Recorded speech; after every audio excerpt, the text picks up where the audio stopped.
We are here to talk today about HIPAA and privacy security rules, one of my favorite topics. This is what we're going to talk about today. First, why you should care about HIPAA. Second, we'll cover the privacy rules. Third, the security rules, then patient rights, the breach notification rules, and what you do if you think you may have a HIPAA problem responding to a breach. Now, unlike some of the past presentations I've done, this is meant to be a brief overview, a training that can be used for frontline people to let them know about HIPAA rules and what they need to do to comply. It's not going to cover everything in HIPAA that we would normally cover if we were talking to privacy officers or others who need to implement HIPAA. This is more for your people, your staff, so they understand what HIPAA requires of them and what they need to do to ensure that they are complying with HIPAA. As far as the written materials, we provided you with copies of the PowerPoint presentations, a copy of a document that I prepared that shows a red line comparing the privacy rules before and after the HIPAA Omnibus rule. So for those of you who want to know the latest changes in HIPAA that took place in January, you'll have a red line version that can show you those changes. I've also provided you with a sample notice of privacy practices that I drafted. I did that because that provides a pretty good 2- or 3-page summary of the HIPAA rules. This is the type of notice that you need to give out to your patients, but it's also a good summary for your own staff so that they can understand what the HIPAA rules require. This presentation will be recorded, or is being recorded, and is available for download at our website if any of you wanted to use it for training in your staff at a later time. If you have any questions as we go through, you can feel free to send me a question on the chat line or just shoot me an email. I'm not sure that we'll have time to address those in the presentation, but I'll respond as quickly as I can afterwards. With that said, let's talk about HIPAA. No, not semi-aquatic mammals, but the Health Insurance Portability and Accountability Act of 1996. HIPAA is composed of different parts. The one you're probably most familiar with are the privacy rules that took effect in 2003. These are the rules that require covered entities to protect the privacy of patient information. It not only protects their privacy, but also gives patients certain rights concerning their information. A couple of years after the privacy rules came out, the government also issued the security rules. Whereas the privacy rules apply to any protected health information maintained in any format, the security rules specifically apply to electronic protected health information. It's the rules that apply to your electronic systems, and it requires you to put in place certain safeguards to protect not only the confidentiality, but also the integrity and availability of your data so that you can access it if you need to. Now, those rules were in place for a few years, and apparently the privacy nuts, for lack of a better word, the privacy advocates weren't satisfied with HIPAA, and because it wasn't being enforced, and therefore as part of the Economic Recovery Act, they stuck in what's called the HITECH Act. The HITECH Act significantly expanded and strengthened HIPAA. Among other things, under the HITECH Act, you are now required to narc on yourself if you have a breach of protected health information. They published that as the breach notification rule in 2009. But there were a bunch of other aspects of the HITECH Act that weren't implemented. For some, we had interim rules. For others, we simply didn't have rules. That brings us to January 25th, 2013. At that point, the government issued the HIPAA Omnibus rule. The Omnibus rule went back in and implemented the rest of those HIPAA requirements that were part of the HITECH Act. So it basically finalized, in large extent, HIPAA. It also changed some of the prior rules. Now remember that HIPAA is not the only confidentiality or privacy rule that's out there. There are lots of other laws that may affect your obligations for confidentiality. HIPAA is, think of it as the floor of patient privacy now. You have to at least comply with HIPAA. To the extent there is another law out there that is more strict than HIPAA or gives patients more rights concerning their health information than HIPAA, then you have to comply with that other law too. But at the very least, you have to comply with HIPAA. Well, why should you care about HIPAA? A lot of people, a lot of clients that I might talk with, they will say, well, you know, it's just a real hassle. Why do we really need to be concerned about that?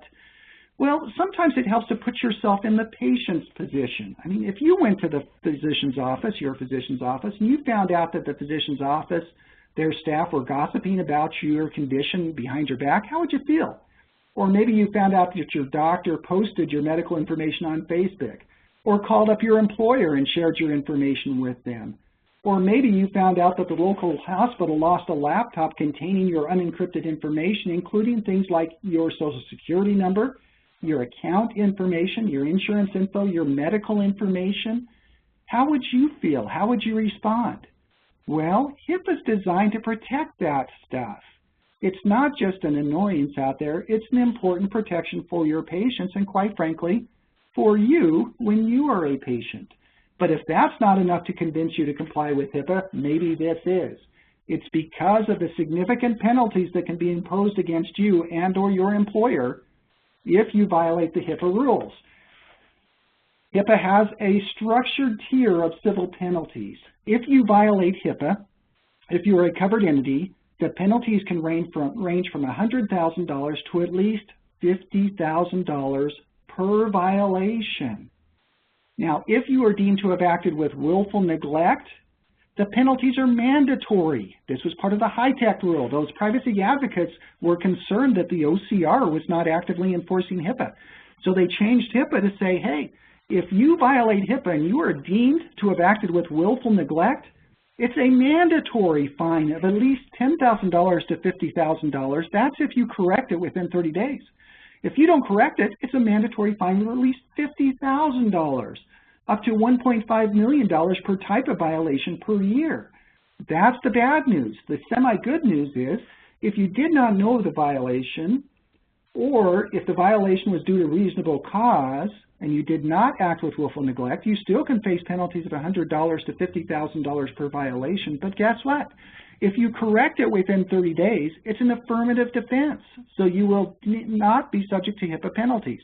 And even if you fail to correct it, the OCR has discretion to reduce that. The key here is, first of all, don't be acting with willful neglect. Second, if you think you have a HIPAA problem, respond immediately to it, because if you can correct it within 30 days, you can avoid those HIPAA penalties.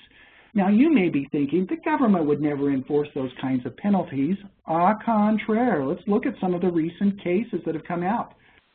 The first big one was Rite Aid. They got nailed for $1 million. Why? Because employees were throwing away those little plastic medication bottles in their dumpster. Well, what's the big deal about that other than the fact that they're not recycling? Well, those plastic bottles had patient information, and the government said, hey, can't be doing that. That violates HIPAA. Mass General had to pay $1 million. Why? Because an employee left a bunch of patient records on the subway when he went home at night. UCLA Medical Center had to pay $865,000. Why? It's not for external disclosures outside per se, but it was because their internal employees were simply accessing information they shouldn't have. They were looking at celebrities and other persons' patient information. Most recently, just a month or two ago, Northern Idaho Hospital had to pay $50,000. Well, compared to the others, that's not a big deal, but this is a relatively small entity. Why did they have to pay that money? Because an unencrypted laptop was lost containing patient data. And when the government came in there and looked, they found out that Northern Idaho Hospice had not put in place the safeguards that they were supposed to, had not implemented the policies they were supposed to, had not trained their people. And as a result, the government said, hey, that's willful neglect. You're liable for these types of penalties. And those penalties can add up very, very quickly. For example, if you lose an USB, it's an unencrypted USB, you misplace that, you lose that, and it's got 200 patients' information on there, that's 200 different violations. On the other hand, or in addition to that, if the government determined that, hey, you lost that because you didn't have the appropriate safeguards in place that you required, or you didn't have the policies in place you required under the rules, for every single day you didn't have those in place, that's an additional violation. HIPAA's been in place since 2003. If you didn't ever put your policies in place, that's a lot of violations. The bottom line is you have to take this stuff seriously. Now, those are civil penalties where you have to pay money. Did you know you could also go to jail for HIPAA violations? Under the criminal penalties, they apply if anybody, not just covered entities, if anybody obtains or discloses protected health information from a covered entity without authorization. The penalties there are a $50,000 fine and 1 year in prison, up to $250,000 or 10 years in prison, depending upon why you did it. Now you may think, well, the government would never do that. That's silly. They'd never throw us in jail for that. Well, you may remember a case a couple of years ago, tragic situation where a little Arkansas newscaster was murdered in her apartment. She was beaten, subsequently died at the hospital. Well, one of the medical staff members was curious. He saw it on the news, decided to log in and see what was going on. Guess what? He didn't have authority to access that. He wasn't involved in that patient's treatment. He was just curious. But the government went after him. He had to pay a $5,000 fine, a 1 year probation. 2 other employees got fines and probation. More recently, there was a cardiothoracic surgeon who liked to access records that he wasn't entitled to. He got $2,000 fines and a 4-month prison sentence. The bottom line is you shouldn't be looking at stuff unless you have a need to know. Some additional reasons to comply, well, the government's out there conducting audits, so they may catch you. Even if you're not worried about the feds, the state attorney general can now sue you for a $25,000 fine and recover their fees and costs. Patients, even though there is no private cause of action under HIPAA, patients may be able to sue you for a privacy tort or a malpractice claim. Even if you're not worried about these outsiders, employers are required to impose sanctions if an employee is not complying with HIPAA. If that employer fails to comply with or impose those sanctions and document those sanctions, the employer can be liable. So even if you're not worried about these outside people, you've got to be worried about your job if you're violating HIPAA. And most of all, you've got an affirmative obligation to narc on yourself, because in the wake of the breach notification rule, you must self-report a breach of unsecured protected health information. That means you have to notify the patient. You also have to notify the government, HHS, and in some cases you have to notify local media. We'll talk about that later. The bottom line is it's simply better to comply with the HIPAA rules. So let's talk about what those rules require. What does it apply to? Well, HIPAA applies to healthcare providers, but not all providers, only those providers who engage in certain electronic transactions, claim submissions, things like that. But that's basically everybody these days. HIPAA also applies to health plans, including employee group health plans if you have 50 or more participants or are administered by a third party. And HIPAA, in the wake of the HITECH Act, not only applies to covered entities, but also business associates of covered entities. We'll talk about that in a few minutes. Well, what does it apply to? It applies to protected health information. Protected health information is any individually identifiable health information that could be used to identify an individual. It could be the person's name, social security number, medical information about them, anything that is individually identifiable. Just simply the fact that the person's, their name, or that they received treatment is protected health information. And even if you exclude their name, if you provide sufficient information so that somebody would know who you're talking about, then that is protected health information. I had a case recently. It was a situation where an emergency room doctor went home at night, talked in great detail on his social media page about the events of that day, including treatment he had rendered to a couple of patients. He never used the patient's name, but he lived in a small town, and the information he had that he did disclose, it would not be too hard to identify who he was talking about, especially since the accident appeared in the newspaper. That would be a HIPAA violation. So it includes protected health information, applies to individually identifiable health information concerning the patient's physical or mental health, healthcare, or payment. It's not only medical information, it's payment information too. Created or received by the covered entity. It applies to the information you get, even if you get it from another provider. It's created by another provider, if you get it in your capacity as a healthcare provider. It applies to the information maintained in any form or medium, whether it's oral, whether it's paper, whether it's electronic, whether it's photographs. Have you ever gone into your dentist's office and seen the photos of all those kids up there? May not have the names on them, but hey, those photos, that's still protected health information. Well, what does it apply to? What actions? HIPAA applies to the unauthorized disclosure outside your organization, but it also applies to your internal uses or access. If you don't have authorization to use it or access that information even internally, HIPAA applies. So let's talk about what are the rules for using or disclosing that information. Here it is. This is the most important slide you'll see from me today. If you can know and understand these rules, this is 90% of HIPAA. Here it is. The general rule is you cannot use, disclose, or access protected health information unless you're doing it for purposes of treatment, payment, or healthcare operations. If you're using it for treatment, payment, or healthcare operations, you don't need the patient's authorization. We'll talk about it. Next, if it's for disclosures to family members and others involved in the patient's care or payment for their care, as long as the patient doesn't object. I'll talk about that. There are certain safety or government purposes exceptions that apply, and if you fit within one of those exceptions, you don't need the patient's authorization. For everything else, unless you fit within one of those three exceptions, you must have a valid written authorization that's signed by the patient and it complies with the requirements in 45 CFR 164.508. So let's talk about each one of those. First, and most important, if you are using or disclosing the information for purposes of treatment, payment, or healthcare operations, consent is implied.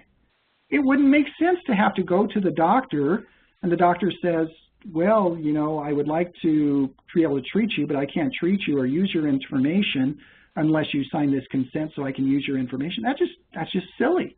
Consent simply implied by the fact that you go to them. Similarly, if you're going to go to the physician, then the physician ought to be able to use that information in order to obtain payment.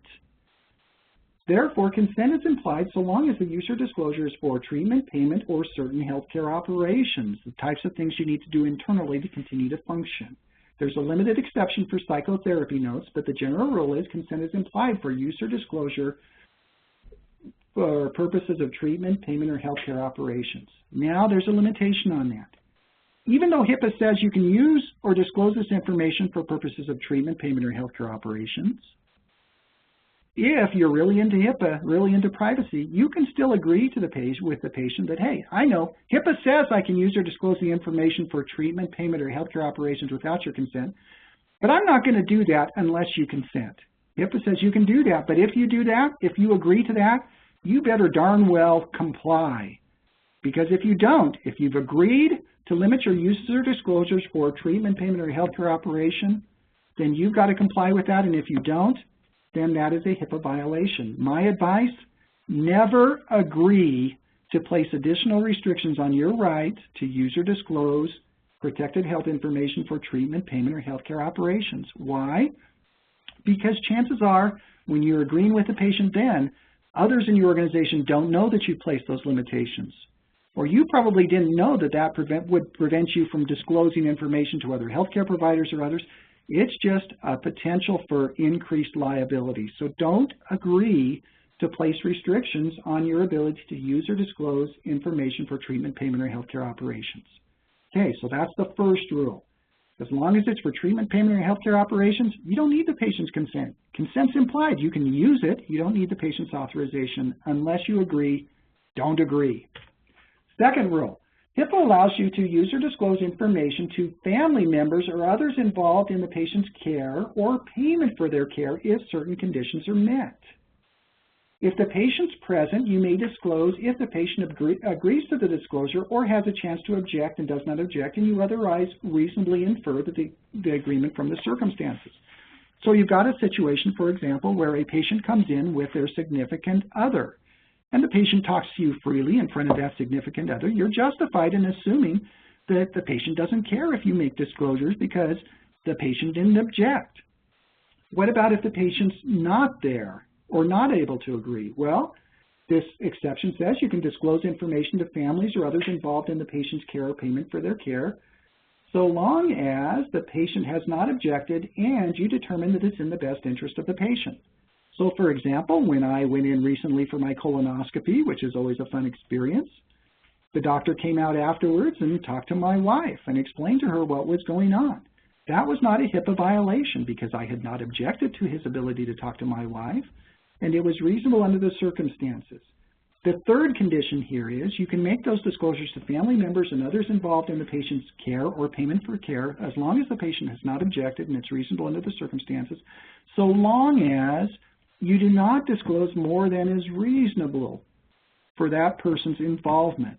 So when the doctor talks to my wife, for example, after the surgery, he could tell her the information that's appropriate for her involvement, but not other stuff. Now, this used to only apply to information while the patient was alive. In the wake of the omnibus rule, they actually extended this so that this rule also applies after the patient is deceased.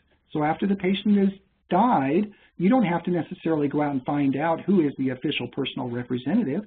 You can make disclosures to family members or others involved in the patient's health care or payment for their health care, so long as the patient did object to those disclosures prior to their death. That's a good change.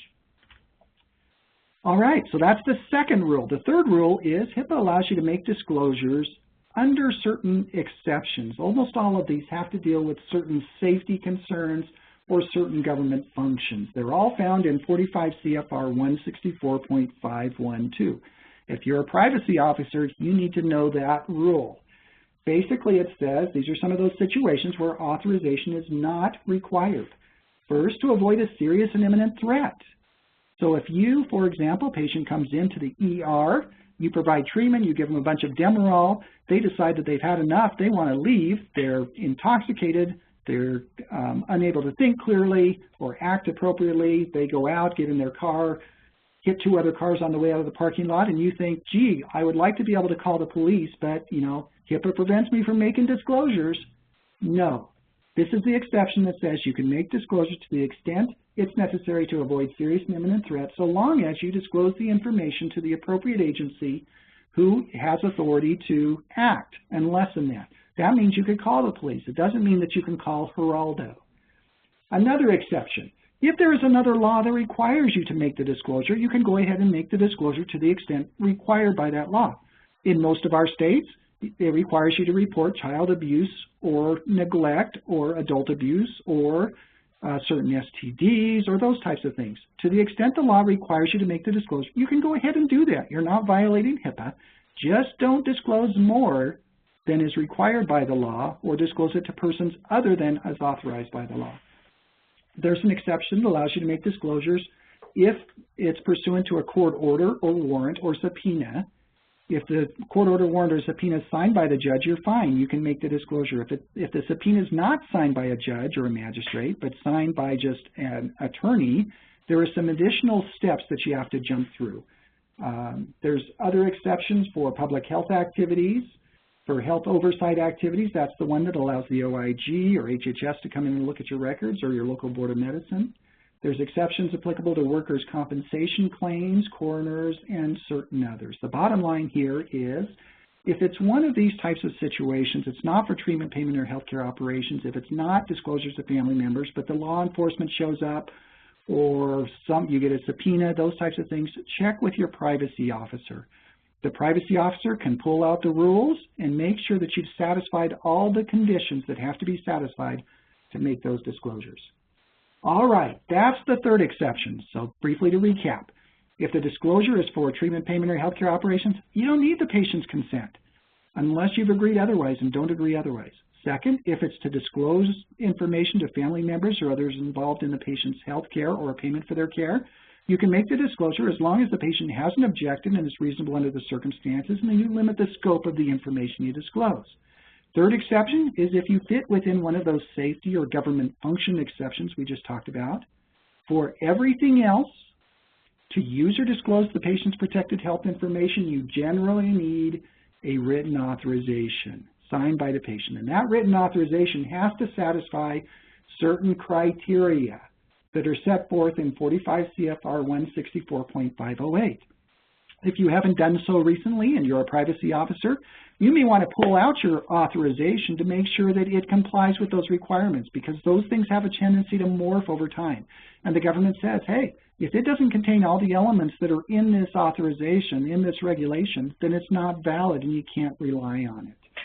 Now, a couple of rules concerning authorizations. You cannot combine a HIPAA authorization with any other document, so it can't be in there with a consent for treatment.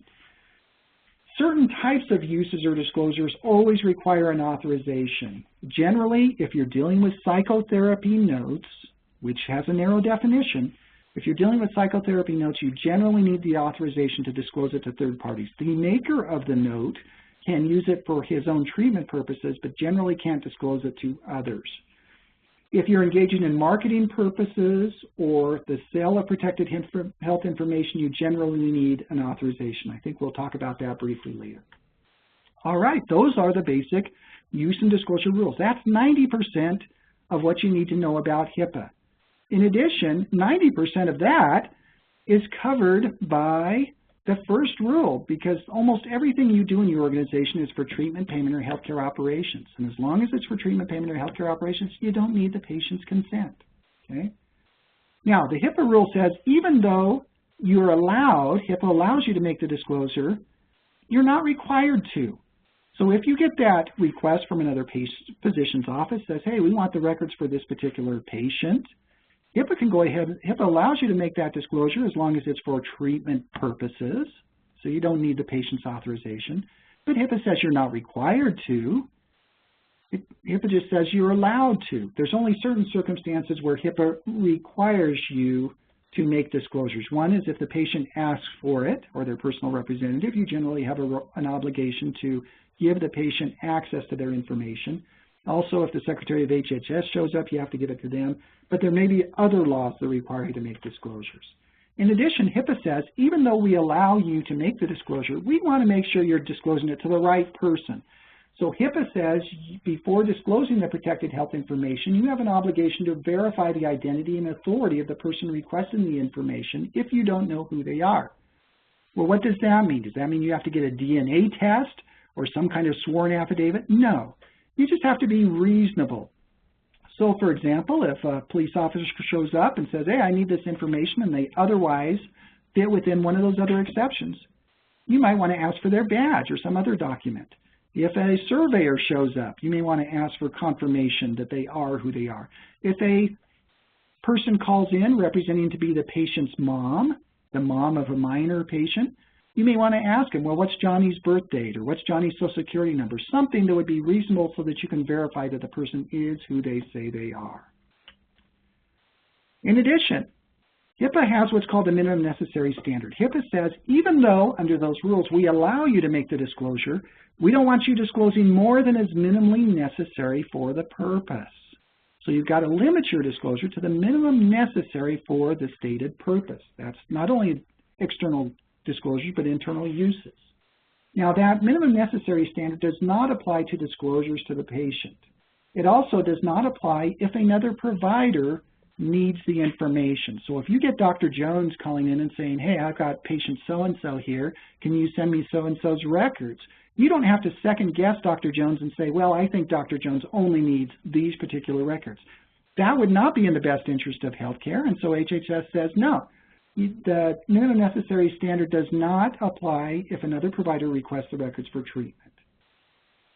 In addition, HIPAA requires you to have role-based access policies. The general rule is in your organization, you should have a policy that identifies the types of employees that you've got and the types of information each one of those employees can access. So, for example, our receptionists don't need all our information. They only need certain information relevant to this.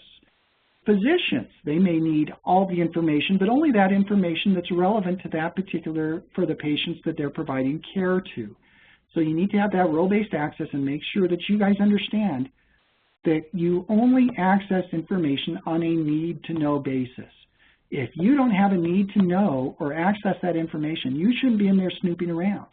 Remember, that's what happens to those employees who got sentenced to criminal time or criminal penalties for improper snooping. Let's talk briefly about personal representatives. Under HIPAA, you treat the personal representative as if they were the individual. That means that since you can always disclose information to the patient, you can also disclose information to the personal representative because you treat them as if they were the patient. It also means that the personal representative has the right to exercise the rights that a patient has. We'll talk about those rights in a few minutes, but the personal representative, for example, would have the right to amend information or request restrictions on the use or disclosure. So the question is, who is a personal representative for purposes of HIPAA? Well, a personal representative under HIPAA is the person who has the authority under state law to make healthcare decisions for the patient or the patient's estate if the patient's dead. So if you've got a minor, the personal representative is almost always going to be their parent, which means you can disclose information to the parent. Not only may you, but you must.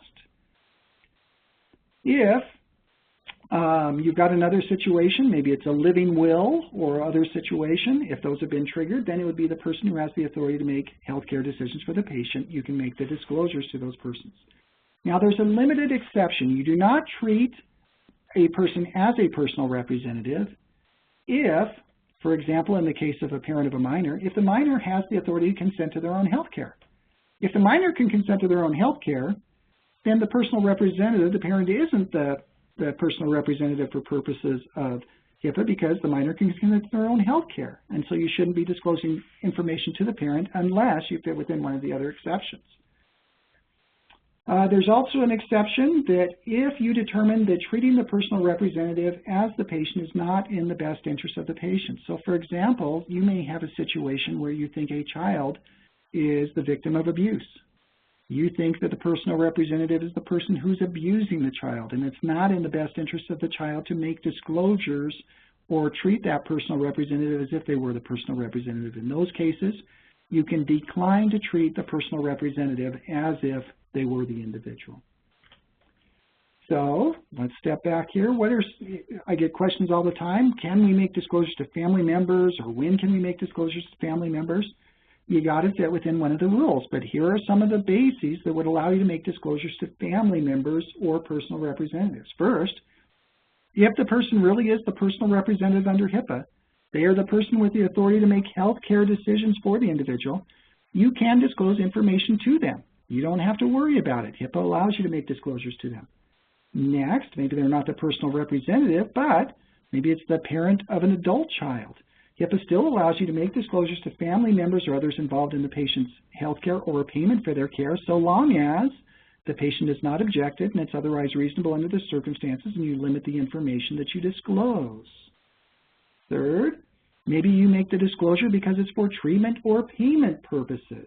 Maybe the doctor needs to talk to my wife following surgery to give her certain instructions on how to take care of me. That's allowed because it's for purposes of treatment. Or maybe you need to disclose information to the parent of the child because the parent's paying the bill. You can make disclosures to the extent necessary for your payment purposes. Just make sure that you limit the amount to the minimum necessary and only to the extent of that person's involvement. All right. I mentioned business associates. HIPAA says that you may disclose protected health information to your business associates, but only if you have a valid business associate agreement. That agreement is a contract with the business associate that essentially requires the business associate to maintain the privacy of the information and to satisfy certain other HIPAA requirements.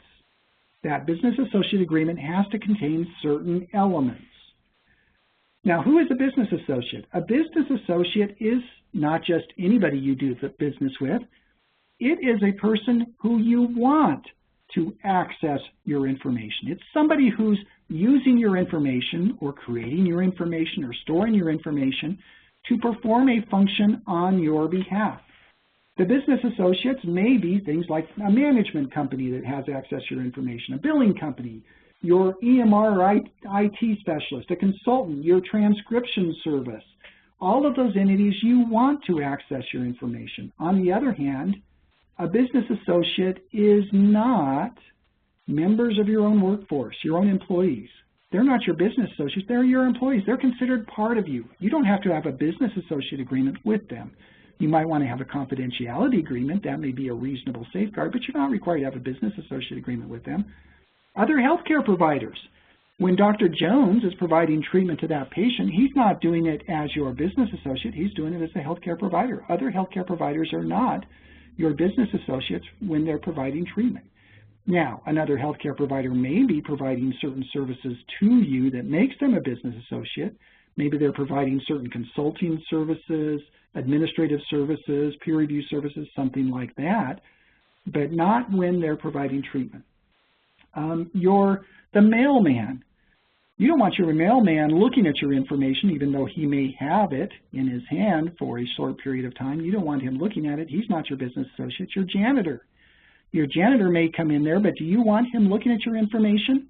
Hey, come on in here. Why don't you sweep up a bit? And while you're looking at it, why don't you take a look at those medical records, make sure they look okay to you? I suspect that that's outside the scope of that janitor's duty. So your janitor is not your business associate. Again, it might be a good idea to have a confidentiality in place agreement with them, but you're not required to have a business associate agreement with them. Now, you have to be careful about your business associates because you can be vicariously liable for your business associate's misconduct if you knew or should have known that they were out there monkeying around with your information, acting improperly, and you didn't do anything about it, or if the business associate is deemed to be your agent under the federal common law of agency. So if this person is acting as your agent, you're vicariously liable just like any of your other employees. You're going to want to make sure that your business associates are not your agents. You'll want to make sure your business associate agreements state that the business associate is not our agent, instead they're an independent contractor, and also look at the substance. Make sure that you don't have undue controls over the method or manner in which the business associate is performing their duties. If you do have that control, then you may be vicariously liable if the business associate messes up. On the other hand, if they're not your agent, you're not liable if your business associate messes up. All right, we've talked about the privacy rule. Let's talk about the security rule briefly. As I mentioned, unlike the privacy rule, the security rule applies to only electronic protected health information. It's your e-data. It requires covered entities and business associates to do certain things. They've got to conduct and document a risk assessment to determine their system vulnerabilities, and they have to implement very specific safeguards for their electronic system. Certain administrative, physical, and technical safeguards. These are the things like having firewalls in place, having backups, having passwords. Certain of these standards are required. You must have these standards in place. Others are addressable, meaning that you're not necessarily required to have this standard, but if you don't have it, you need to do an analysis and come up with another standards. For example, encryption. Encryption is an addressable standard. You're not necessarily required to encrypt, but if you don't encrypt, you ought to have other protections in place that are going to be able to provide similar protections. Check with your security officer to make sure that you have these in place and that you're complying with the requirements of these requirements. Beware electronic devices. Remember when I went through those recent cases?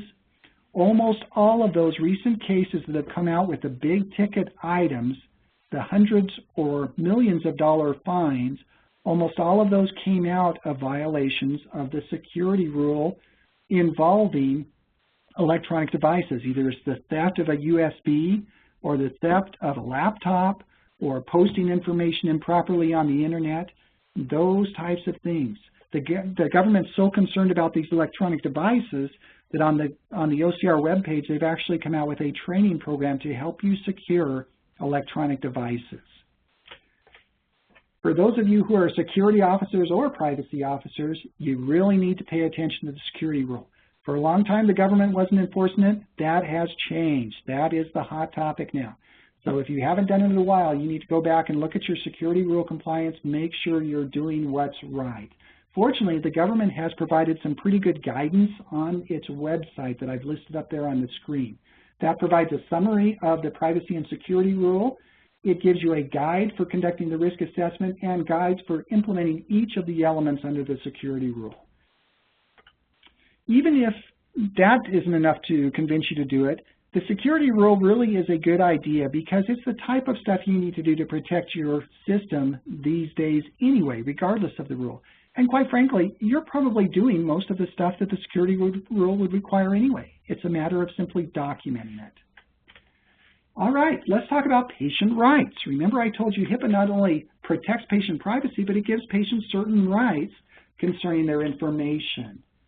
Talk about each one of those. First, a patient has a right to receive a notice of your privacy practices, how you are going to handle their information. And that notice has to contain certain required elements. That's the notice you guys give out to the patients when they come in. Direct treatment providers, those who have a direct one-to-one, face-to-face relationship with the patient, you have to give a copy of that notice of privacy practices to the patient no later than the first date of treatment.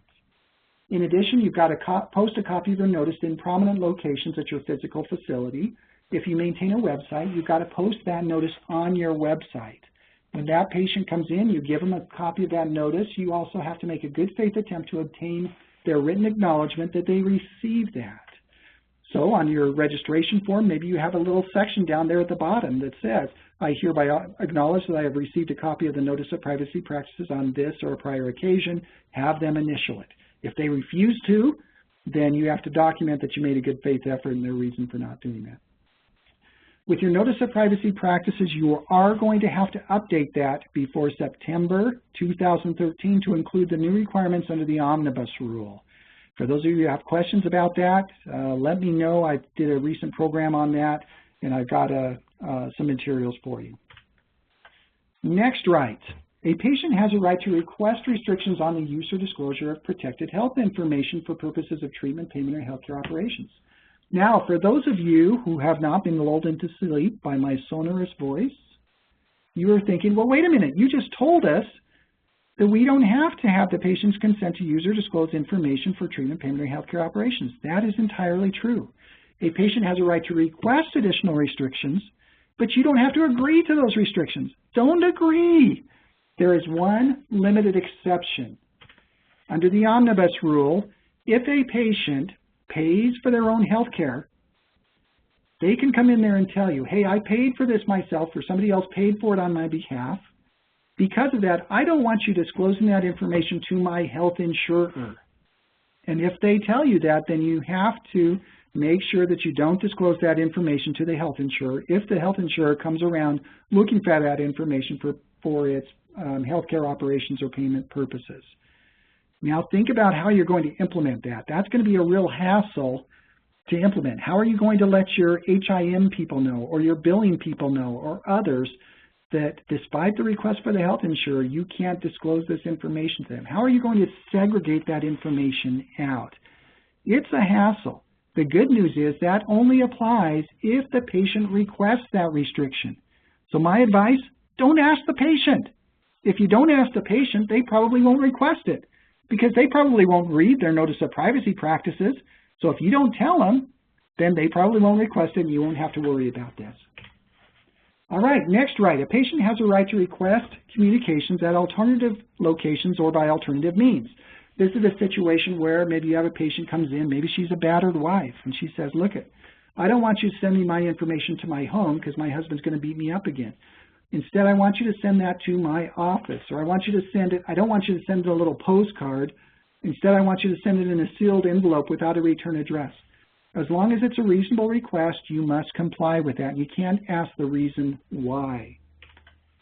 Next, a patient generally has a right, or their personal representative have a right to access their protected health information, but not all their information, only the information maintained in the designated record set.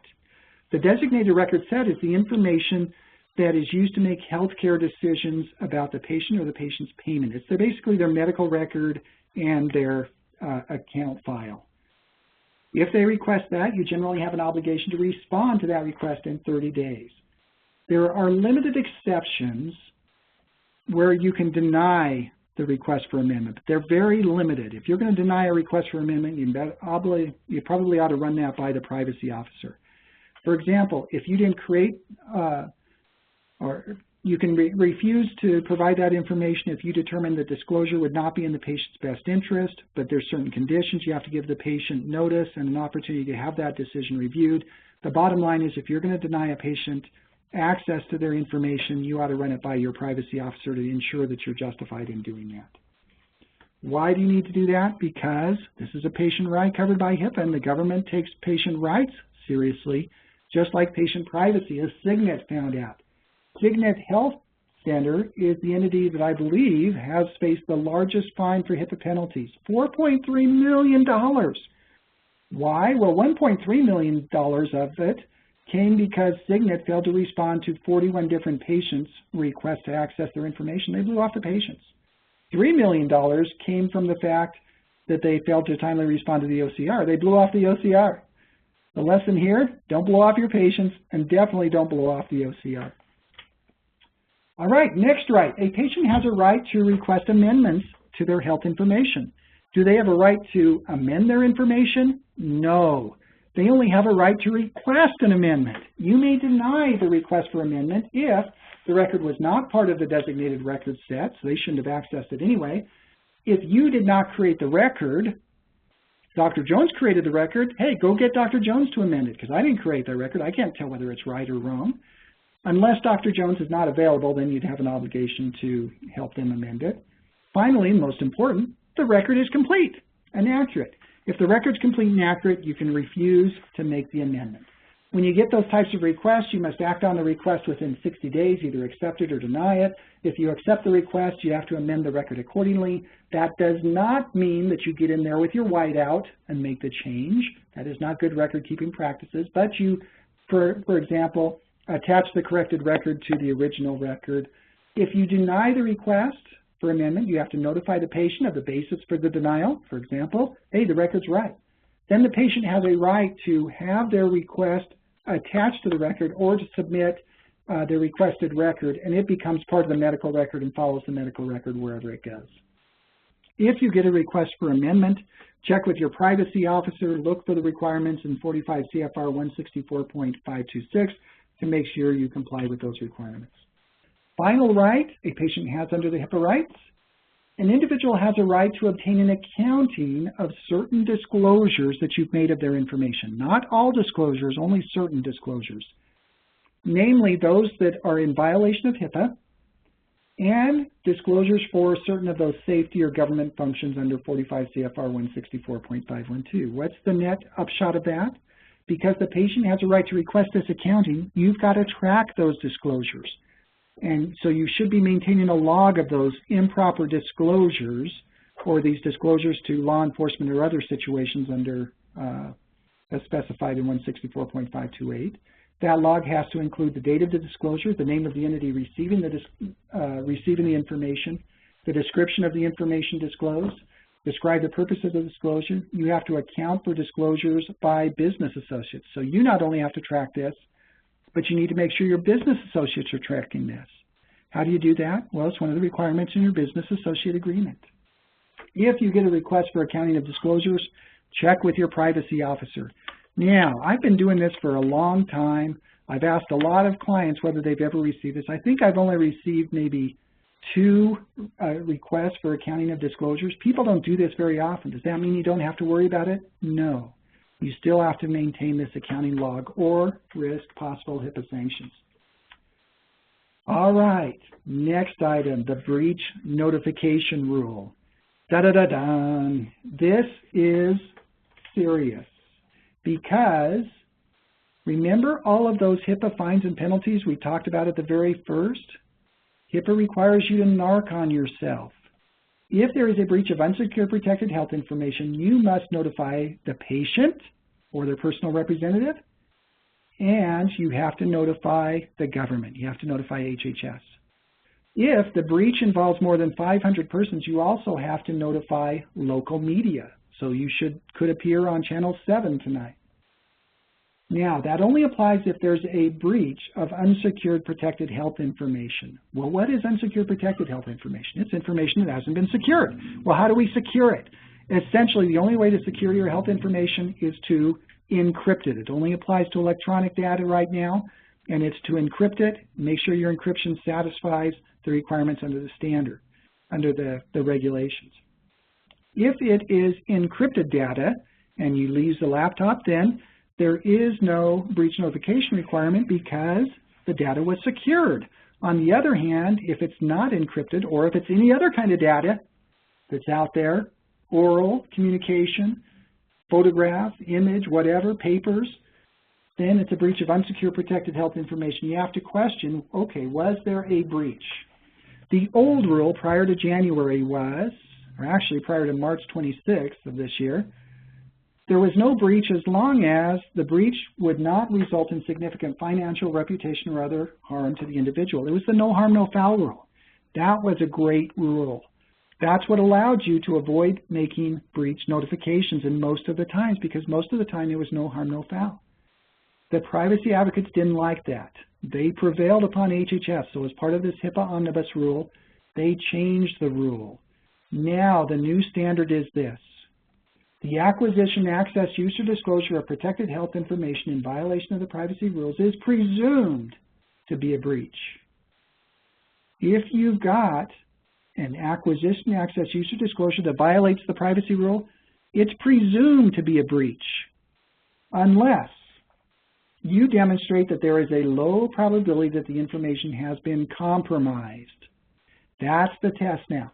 A low probability that the information has been compromised. How do you know whether there's a low probability?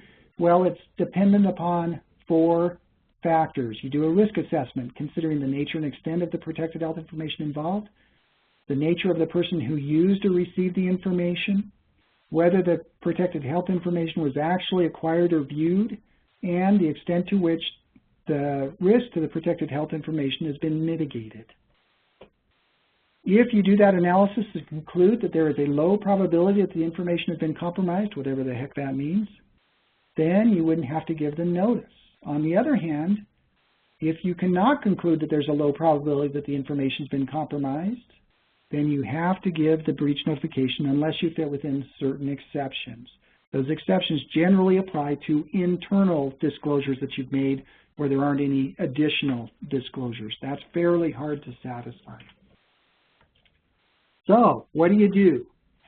If you are an employee or a member of the workforce or staff and you think you have a breach, what should you do? Immediately take appropriate steps to mitigate or correct the breach. That means that if you just handed the paper to the wrong patient, get the paper back.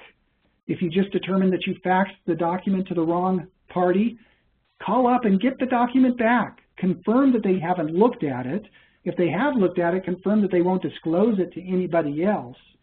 Get assurances that it will be returned. Do what you can immediately to stop the problem. In addition, notify your privacy officer immediately so that they can jump on this and take action. You may need to correct any processes that led to that improper disclosure. You know, fix your email system or fix your fax machine or conduct additional training. Remember, acting promptly may protect you. You have an affirmative obligation to mitigate. Not only that, but if you act promptly, in some cases, maybe you can establish that there is a low probability that the data has been compromised, so you don't have to give breach notification. And even if you do have to give breach notification, remember that the government won't impose penalties so long as you corrected the situation within 30 days and did not act with willful neglect. So if there is a breach, you don't want to just hide this stuff. It doesn't get better. If there's a breach, you want to jump on it immediately. Notify the people you need to so that you can take action, and by doing so, chances are you can avoid penalties. For you who are privacy officers, what does this mean? Train your staff so that they know that they should report immediately.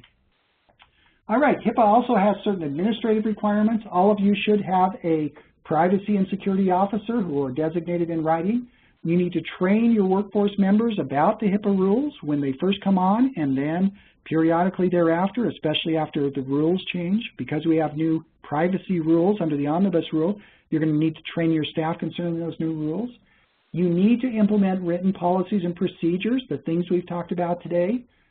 You need to respond promptly to complaints and violations, mitigate improper disclosures. You've got to maintain HIPAA documentation for 6 years. So those notice of privacy practices, your policies, the designation of officers, all of that stuff we've talked about, you need to maintain those from 6 years from the last date that they were in effect. And you've got to implement reasonable safeguards. What are reasonable safeguards? Well, under the security rule, we know because they tell us what they are. They are very specific on what you need to do. Under the privacy rule, a little bit more fuzzy. You've got to implement reasonable administrative, physical, and technical safeguards. Now, what's reasonable? It depends upon the size of your organization, the circumstances. The OCR has published guidance that can help. For example, you're generally not required to go in and remodel your full facility, eliminate sign-in sheets, isolate x-ray boards, remove bedside charts, or even buy a computer. But you may be required to do things like make sure that your monitors aren't where other people can see them. Take action to minimize eavesdropping. Supervise or lock areas where the records are stored. Use passwords. Avoid using patient names in public. Just doing the reasonable type of stuff. That's what you need to do for purposes of the privacy rule. I like this cartoon. I'm sorry, but due to new HIPAA regulations, all patients must wear masks. That's not reasonable. You're not required to do that. Well, in the last 5 minutes here, let's talk about action items. What do you need to do? We've talked about a bunch of stuff. These are my top 10 things you guys need to be doing to make sure you're complying with HIPAA. First, make sure that you've got your privacy and security officer. Second, ensure they understand the rules. I've gone over this stuff very quickly. I've provided a broad overview. There's no substitute from actually pulling the rules, taking a look at it. I've given you a copy of the rules and the materials we provided. 3, review your security rule compliance. This is a hot topic out there. This is your biggest area for exposure for HIPAA violations. Make sure that you're up on the security rule. 4, ensure you have the required policies in place. 5, develop and use compliant forms, your authorization forms, your notice of privacy practices. 6, make sure you've got valid business associate agreements with your business associates and that you monitor your business associates. Well, actually, you're not required to ongoing monitor, but if you become aware that they are screwing up, then you take appropriate action. 7, train your members of your workforce and document your training. Upon hiring and periodically thereafter, if you document that training, that can be a huge benefit in trying to show that you did not act with willful neglect. 8, use appropriate safeguards, including confidentiality agreements for your employees, other safeguards as appropriate. 9, respond immediately if there's a potential breach. 10, if there was a breach that's reportable, timely report that breach as required. That's what you need to do. The benefit is if you do that stuff, there is a good chance we can establish that you did not act with willful neglect. And if you act in a timely fashion, you can avoid those HIPAA penalties because you've not acted with willful neglect and you corrected it within 60 days. Therefore, you can avoid HIPAA penalties. Additional resources that are out there for you.